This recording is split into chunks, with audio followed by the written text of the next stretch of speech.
Assalamualaikum warahmatullahi wabarakatuh. Bismillahirrahmanirrahim. Wassalatu wassalamu ala asrofil anbiya'i wal mursalin Sayyidina wa maulana Muhammadin wa ala alihi wa sahbihi ajmain, amma ba'du. Alhamdulillah bertemu kembali dengan saya Abdul Aziz Tata Pangarsa di vlog atau monolog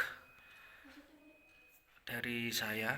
Walaupun saya hari ini belum saya konsep apa yang saya bicarakan, tapi tiba-tiba saja langsung saja saya buat video, entah nanti bicara tentang apa terserah. Hari ini hari Kamis tanggal 22 April 2021, pukul 5 pagi kurang 10 menit barusan selesai ibadah sahur, sholat tahajud, hajat istikharah. Alhamdulillah anak-anak semuanya empatnya nomor 1, 2, 3, 4 mengikuti sholat tahajud, istikharah, hajat, juga mau ngaji. Saya syukuri itu. Berikutnya sholat jamaah subuh berjamaah, dan dilanjutkan santai-santai sambil menunggu pagi. Persiapan nanti hari ini agendanya adalah saya dinas nanti pagi jam 6:30, termasuk juga mengantarkan anak-anak untuk sudah mulai sekolah luring ya nanti. Baik, saya akan berbicara apa ya ini ya, terkait keputusan. Judulnya keputusan. Kita sebagai manusia setiap hari dihadapkan dengan berbagai permasalahan, berbagai kegiatan sesuai dengan aktivitas kita masing-masing, profesi kita masing-masing. Dan kita selalu dihadapkan dengan untuk membuat sebuah keputusan. Mulai bangun tidur tadi, kita bisa memilih untuk tidur lagi, melanjutkan mimpi, istilahnya begitu. Ketika kita bangun, ada dua pilihan: kita bangun untuk mewujudkan mimpi, atau kita tidur lagi untuk melanjutkan mimpi. Tentu saja orang yang cerdas, orang yang baik adalah kita bangun untuk mewujudkan mimpi-mimpi kita, mewujudkan harapan-harapan kita.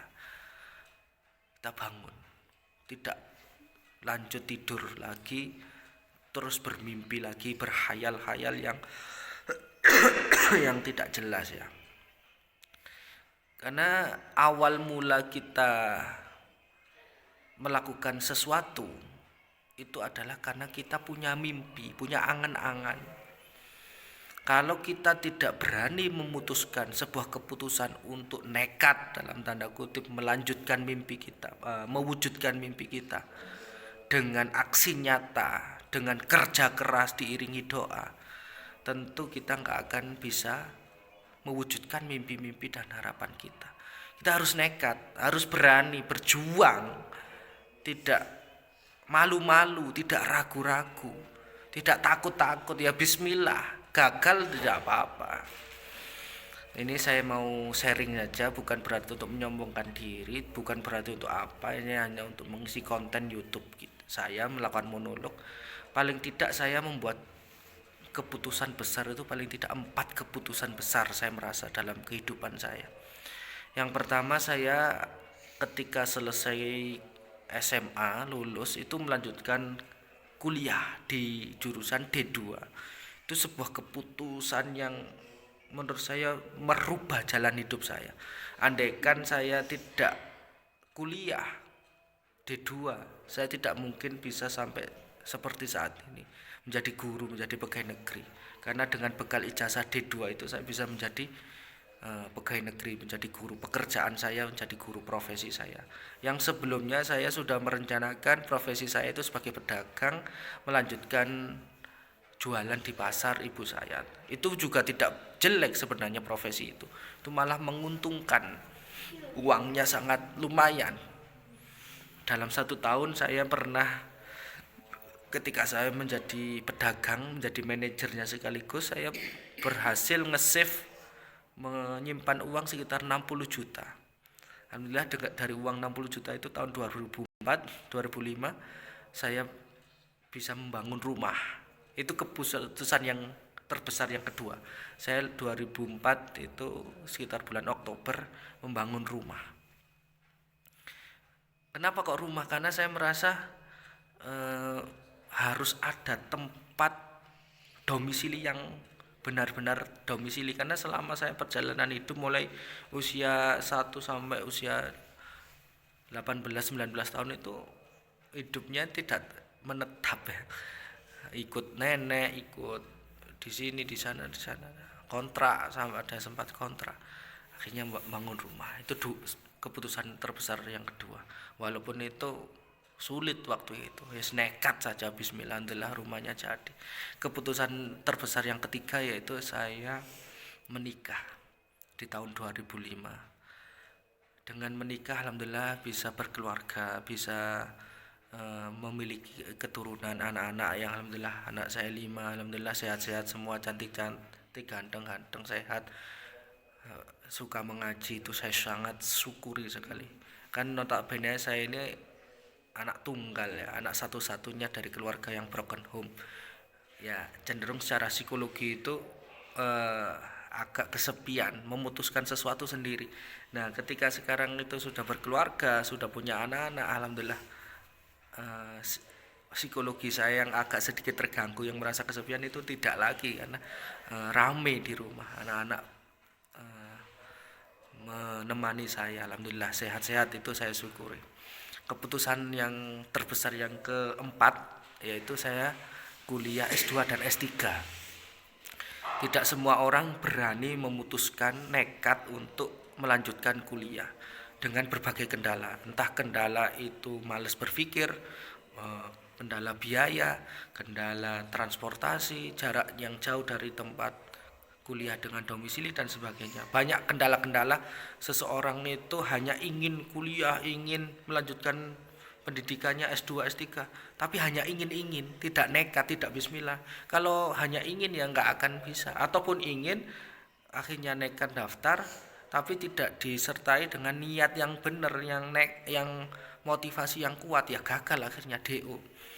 Jadi ketika kita punya niat bismillah, ya sudah nekat, bismillah, ya daftar, yang bayar, saya bayar, ya mengurus izin belajarnya, dan kuliah ya benar-benar temenanan harus, karena kita sudah berani memutuskan untuk melanjutkan pendidikan, ya harus berhasil. Alhamdulillah tahun 2018 kemarin saya 17-18 ya selesai dan dikukuhkan menjadi doktor di UIN Maulana Malik Ibrahim, dan doktornya S3-nya, ijazahnya bermanfaat bagi saya.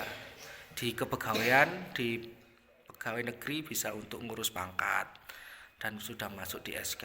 Terus di luar dinas saya sebagai guru bisa menjadi dosen baik di S1 maupun S2. Alhamdulillah saya syukuri. Alhamdulillah dengan jadi dosen ada pemasukan di luar gaji, dan itu tidak mengganggu aktivitas saya sebagai ASN, sebagai guru di luar dinas siang. Itu pun pakai Zoom sekarang ngajarnya. Jadi sangat tidak mengganggu saya untuk aktivitas kedinasan. Itu sangat bermanfaat dan bisa memberi pemasukan lain lah, bukan berarti sekedar uang ya. Memang uang penting, kalau nggak ada pemasukan itu menafkahi anak 5, pendidikannya, makanannya, itu saya rasa memang kekurangan. Alhamdulillah ada subsidi di luar gaji saya. Itu walaupun bukan sekedar uang, tetapi nilai yang paling penting adalah nilai kemanfaatan ijazah itu, nilai kemanfaatan ilmu yang telah saya raih, ya saya dapatkan, alhamdulillah. Saya syukuri semua itu. Jadi intinya adalah kita harus nekat. Gagal di tengah jalan, coba lagi. Jangan berhenti mencoba. Insyaallah kalau sudah kita sudah berniat memutuskan sesuatu, membuat keputusan yang besar, ya sudah.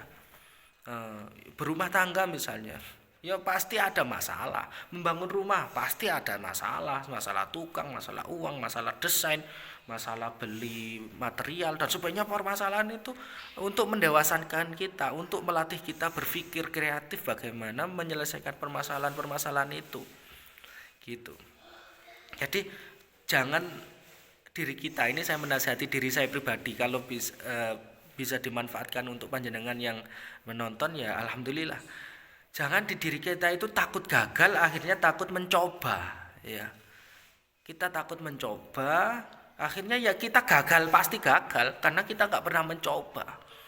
Nggak mau, ya kita punya uang, pengen sesuatu, nggak mau mencoba. Saya pernah gagal juga, nggak semelulu saya sukses. Pernah beli mobil, akhirnya mobilnya rusak, mobilnya keserempet, mobilnya nabrak. Sudah biasa, itu kegagalan, bagian dari proses kehidupan.